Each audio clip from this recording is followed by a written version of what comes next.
Welcome to Page One, the show for writers with the reader in mind.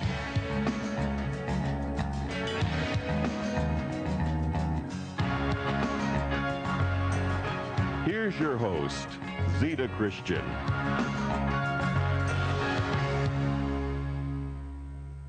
Hi everyone, welcome to Page One. I'm Zita Christian. My guest tonight is a multi-published writer and the co-chair of a writers' organization.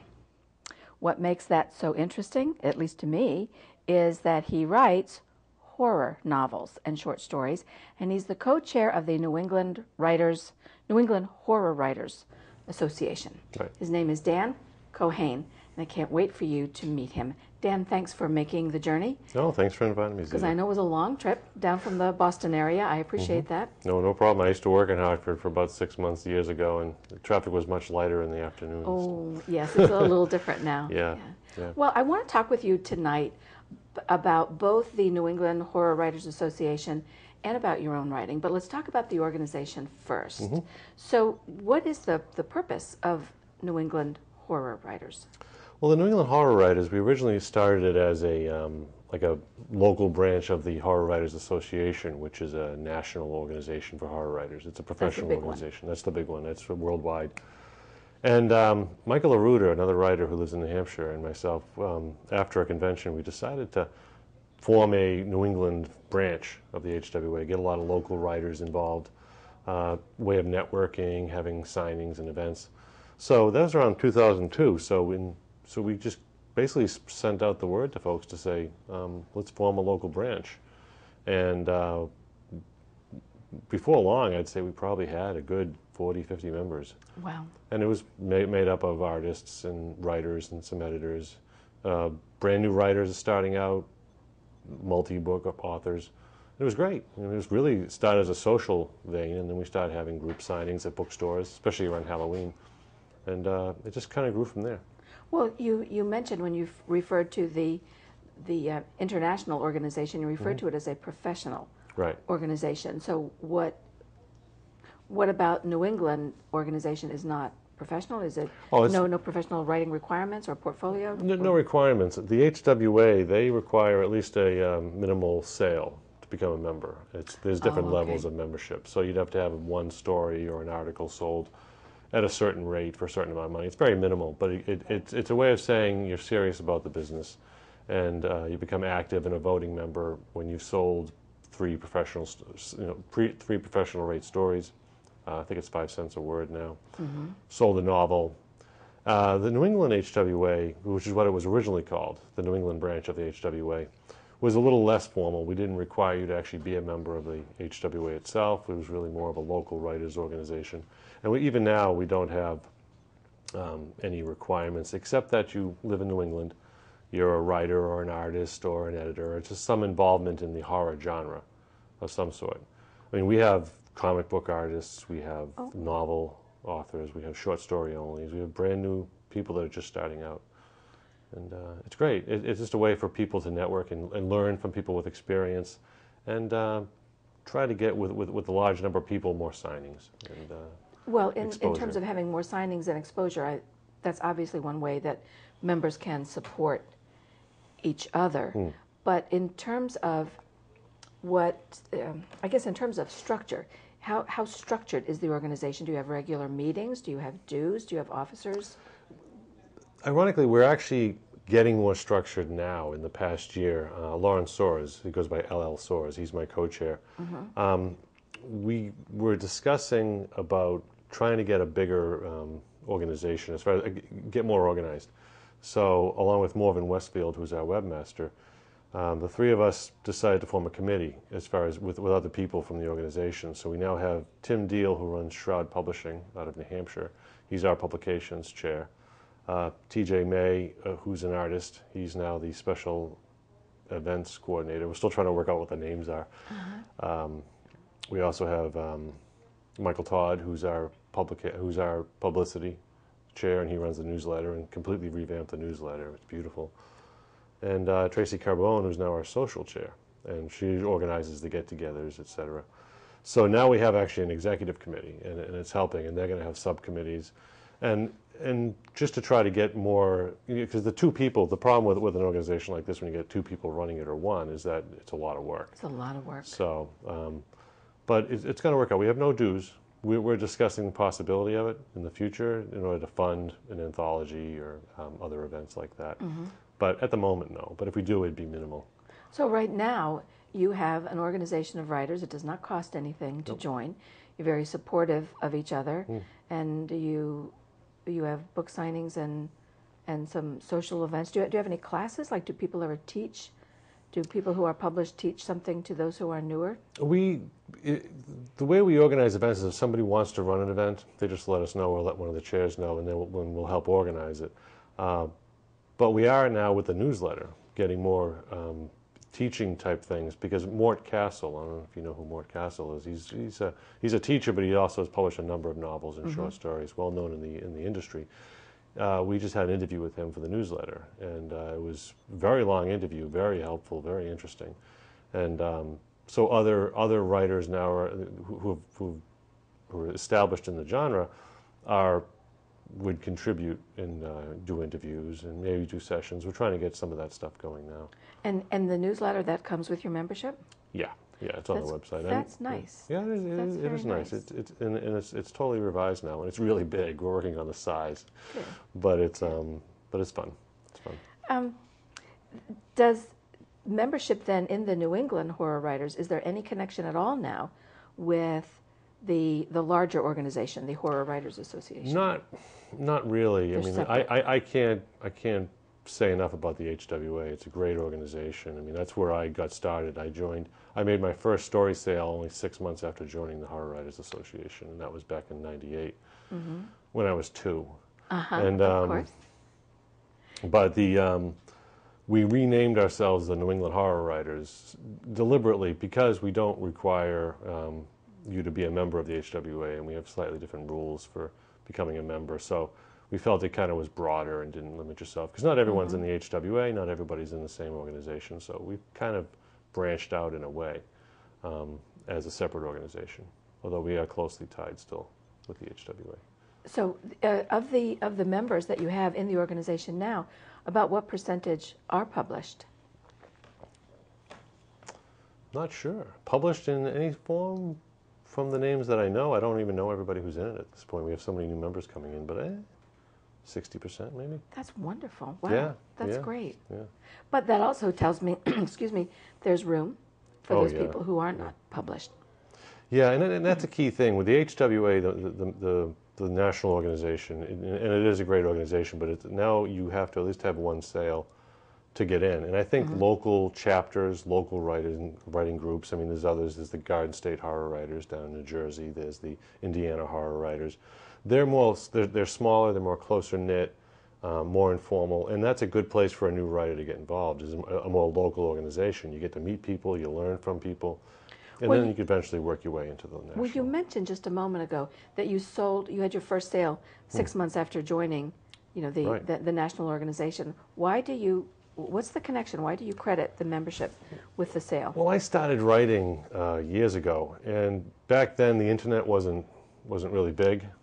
I mean, we had electricity. We just didn't have the internet. Yeah, I remember those days. But any newbie writer knows that there's this big tome called Writer's Market, Yes. and you could find all these thousands and thousands of markets you can send it to. But they're markets, they're magazines or regular anthologies that come out all the time, and so if it's regular, they can put it in there. What you don't know about are the one-shot anthologies. An editor says, I want to put a collection together of horror stories, but I'm only going to do it once. Well, that'll never make it to Writer's Market. Right. By the time Writer's Market gets printed, published, gets out to the bookstore, that anthology has come and gone. So when I joined the HWA, they have a newsletter and they have a market listing. It's Kathy Tachik, who runs the Gila Queen's Guide. She would always have markets in the newsletter. And I looked down, I had a story about 2 kids breaking into a crematorium. It's a family story. And I saw this thing for Cemetery Sonata. And I go, this is just this woman down in Florida decided to put an anthology together of horror stories dealing with cemeteries. I'm like, all right, so I'll send it there. It was my first sale, my first story sale, first pro sale. And it was great. But I would never have known about that if I hadn't networked, if I hadn't gotten into an organization. These days, there's other places you can go. Raylan, there's a website that's run by a man named Raylan who you just find all these science fiction horror markets you can go to. There's plenty of places on the web you can just do a search. So the internet is a great place to find markets, but you have to get involved. You have to find out these things. You just don't know they're there. So it made a big difference. That's a good point. I know I'm a member of several writers' organizations, including the Charter Oak Romance Writers Association and the National Romance Writers of America. And one of the main advantages is, you do find out timely information. You find that those market changes that happen so quickly. But I want to ask you, because this is a horror writers organization, I saw something on the website that referred to dark fiction. How would you define dark fiction? A puppy has to die in it at least once in anything you write. But aside from that, it's pretty open. That's good. It can be a cat too. But. So I do want to be sure I let the audience know that my guest is Dan Keohane. He is a horror writer. He's not a stand-up comic, though he could be. So Dan, other than at least one puppy has to die, yes. Dark fiction, I mean, that's sort of a debate with the horror industry. Is what do you call it? What kind of thing? Mystery stories have a pretty narrow focus. Thrillers tend to have a focus. Horror can be really anything. There's a famous quote that's tossed around our industry a lot by Doug Winter. Horror is an emotion, or something. I totally ruined it, but it's something like that. Where horror is an emotion. Horror, a story where you can elicit a strong emotion in the reader, usually negative, is horror. I mean, you could have a monster coming and attacking people. You could have serial killers. You could have somebody just sitting in a room. I mean, I have a story coming out that just came out in the new issue of Cemetery Dance, and it's really one character sitting on her back porch for the entire story. But it's really scary and really good. But you don't have to. It's very hard. It's very hard to peg horror into a certain thing because everybody writes different veins. I don't tend to like slasher stories as much. I tend to like supernatural. But you could read, like in Cemetery Dance, which is one of the bigger magazines out there, you could read every story and you'd have one that has no supernatural element at all in it. It's just scary, either because people can be as scary as ghosts. Yeah. So, but it is dark fiction is anything that just sort of it elicits more of a dark emotion, fear or worry or any kind of mood. This kind of I mean, I've read hilarious horror stories, and they're horror because they have a supernatural element in it, but they're funny. So. Okay. So I want to go back to something you mentioned earlier, though, because I just want to clarify. You were talking about different people who are in the organization. So you can be writing something other than a novel. Right. You can be writing a screenplay. You could be an illustrator. Yeah. You could be whatever the writing talent is. If the person is interested in the horror genre in its broadest form. Right. I mean, I mentioned Michael Todd. He writes. He's a screenwriter. We have comic artists. TJ May, who's on the board. He does artwork and he does comics. I mean, comics are really big in the horror industry now. Yes. Games, video games, a lot of horror video games. So screenwriter can be movie, television, video games. A lot. We have a lot of artists, not just your traditional novelist. And some people just write short stories. You don't necessarily have to write a novel. I mean, if you want to make it full time someday and really make a living out of it, you're not going to earn any money in short stories. True. Actually, I made negative. World. Not in today's world. No. I think my third story I earned negative $15. It's $5 Canadian, and it was going to cost me $20 to cash the check. Oh my gosh, Dan, that's a shame. I was still happy. This is a good segue because I want to talk some about your work too, because you have a book that is out now called Solomon's Grave. Yeah. And I was checking, just doing a little research before the show, and I saw two really cool quotes. I mean, there were a number of them, but two that I pulled out for the show. One of them was from author Brian Keene, and he said. He described your book as a tense, intricate thriller that will appeal to fans of the Da Vinci Code. That's quite a statement. That cost me $200 to be able to say that. No, not really. Okay, and then there's another endorsement from Media Mania. This was for the German edition of your book, and this reviewer said, "A fascinating occult suspense novel for all those who prefer subtle suspense and finely woven characters over bloody murders and hardcore action." Your book sounds like the kind of book that I would like to read. Yeah. So, but what was this whole thing about the German edition? What's the connection there? I tell everybody Solomon's Grave made its way to the U.S. the ICBM route, because it was sold to a Russian publisher first, and then they actually went under before it actually was published. Oh. Then it was sold to an Italian publisher, and it came out in 2006, I think. And it was Il Segreto di Salomone, is what it was called, The Secret of Solomon. They didn't like my title. And then the following year, Otherworld's Prologue, which is a German publisher, published the German edition. And now my publisher, which is actually Canadian and a U.S. publisher combined.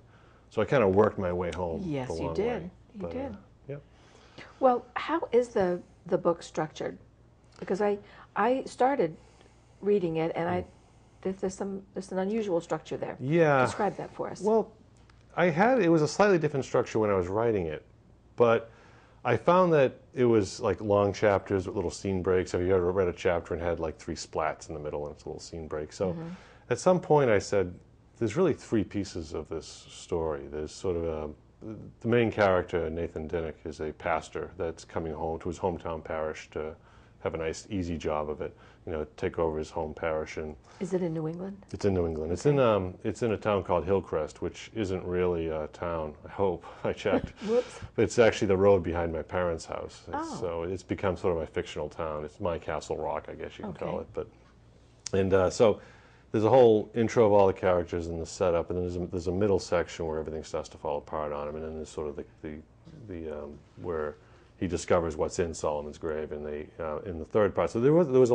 logical grouping. So I broke them into 3 parts, and I had one story I wanted to tell, which took place in 1204 A.D. during the fall of Constantinople. So I had to at least get that in as a backstory. So what I did is I just broke that up into 3 pieces from 3 different characters' perspective, and I just introduced each part with that story. And then the rest, I just took all those scene breaks and I broke them into little mini chapters. And that was only because I felt it was taking too long each chapter. And I was reading a James Patterson novel at the time. And James Patterson is like, sometimes you'd be lucky if you got 5 words per chapter in his thing. His books read so fast. And I said, that's what I need to do. So I broke it up. Whenever I saw a scene change, I would make it a new chapter. So you have a contemporary story that has a parallel story or a previous story that takes place centuries earlier. Right, because the main, and I'm not giving anything away by saying the main plot of the story is the Ark of the Covenant is buried in my hometown, basically. And it's been disappeared for years, and so it never really says how it got to America, but it's always getting moved and always being protected by one person. And another group is trying to find it and has been trying to find it since, days before since the Ark disappeared, since Jerusalem was sacked. So there's sort of an ongoing cat and mouse game going on where they're always chasing it and somebody's always hiding it. And so the backstory is at one point how the Fourth Crusade was actually rigged for the sole purpose of this group getting in and getting the Ark, which was being hidden in a church. So, and they get it out. Maybe. I won't tell you if they did. But obviously they did, because it was 600 years earlier, and it's in Hillcrest now.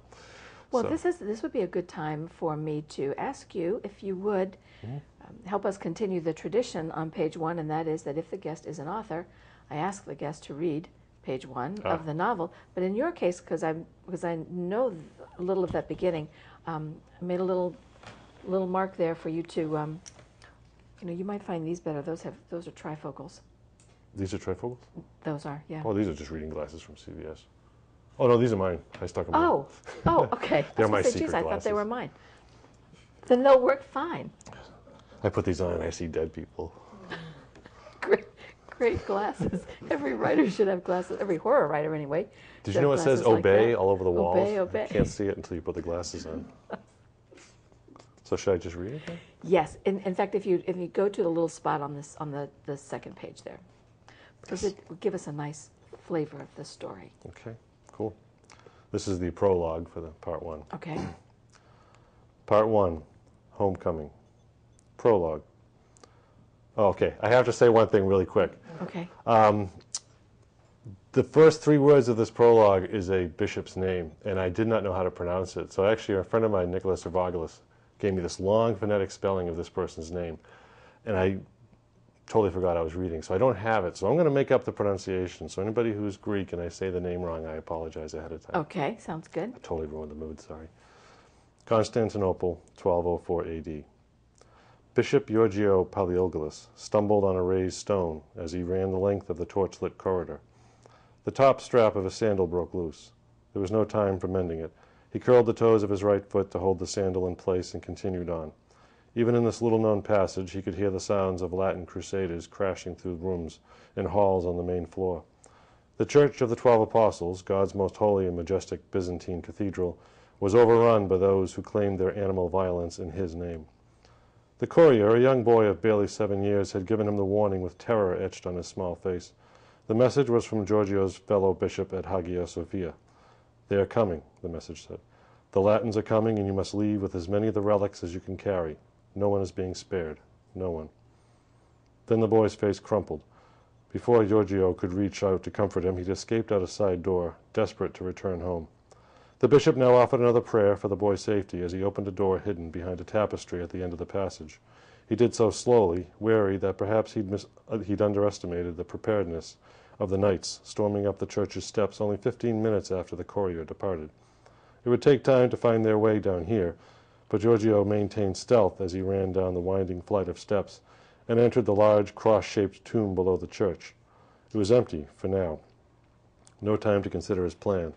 Still, when he saw the 12 caskets laid out in the chamber, relegated centuries before by Constantius to hold the most sacred relics of Christ's original 12 apostles, the large man sagged to his knees. "Dear God," he whispered, hands clasped together against his chest, "please protect your church. Do not let these murderers destroy your temple. Guide my steps." He wanted to remain there, fall prostrate on the cold floor, and beseech the Lord to lay his hand over the perfect and irreplaceable objects which lay within the sarcophagi. The sounds above him became suddenly louder. They had found the entrance to this basilica. He had to go now, since what he sought made even these precious objects insignificant. Georgios was the caretaker chosen by God. He mustn't hesitate. There were some, perhaps many, among the invading hordes, dark-minded men no more faithful to Pope Innocent III's holy crusades than were the neighboring Turks. These hidden marauders, servants of the Dark One himself, were his true adversaries. He rose to his feet, curled the toes of his right foot into the broken sandal, and ran to the far corner of the chamber. He passed the column of flagellation, the very pillar to which the Lord Jesus was bound and whipped. He closed one eye, trying to pretend it was nothing more than a support column. Nothing more. Oh, Dan, filled with atmosphere. I can see where the comparison to the Da Vinci Code came from.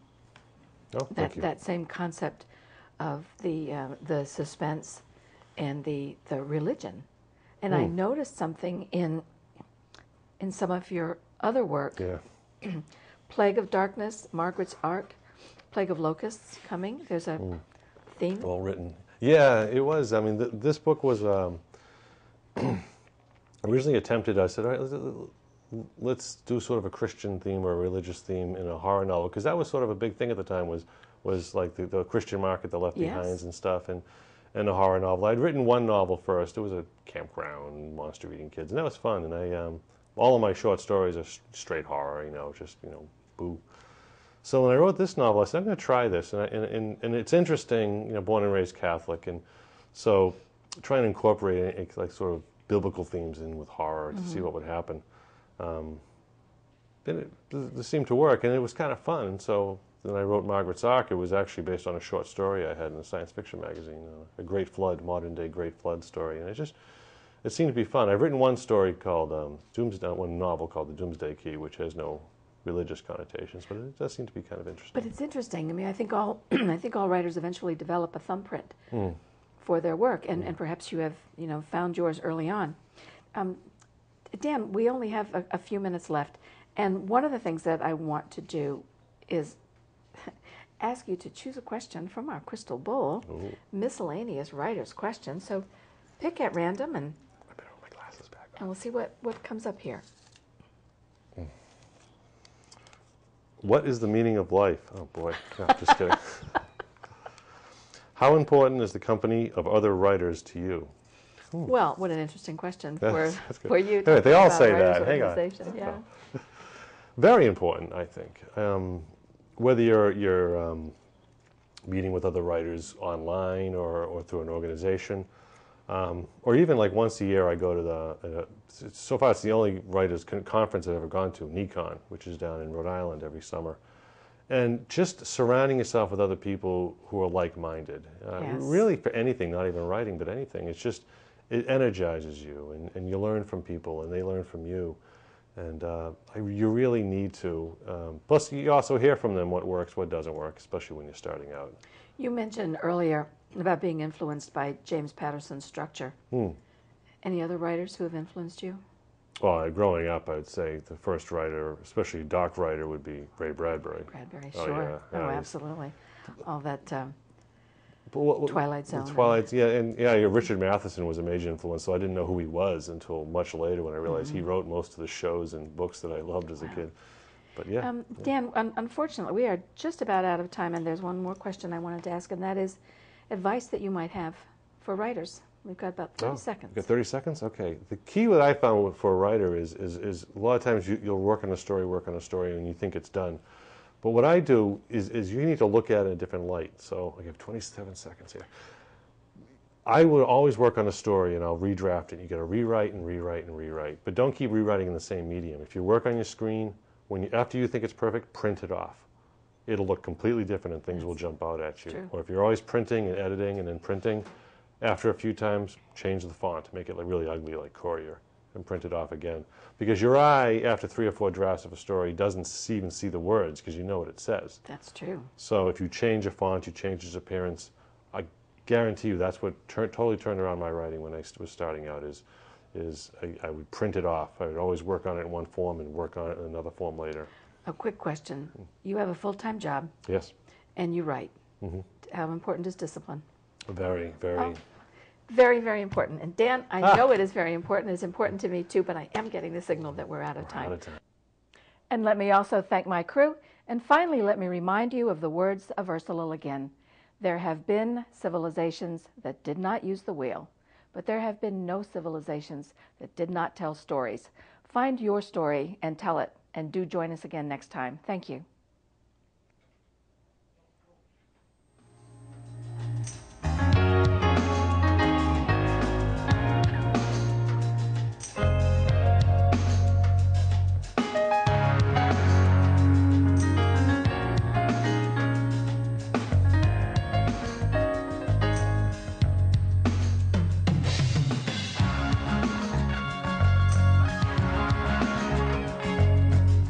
Food for the crew and guests was provided by Manchester Grill of Manchester, Connecticut, and Angelo's Restaurant of Glastonbury, Connecticut. Be sure to send your writing questions and your comments on the book club selection to Zita at page 1, P.O. Box 1515, Manchester, Connecticut, 06045-1515, or send an email to Zita at page1tv.com.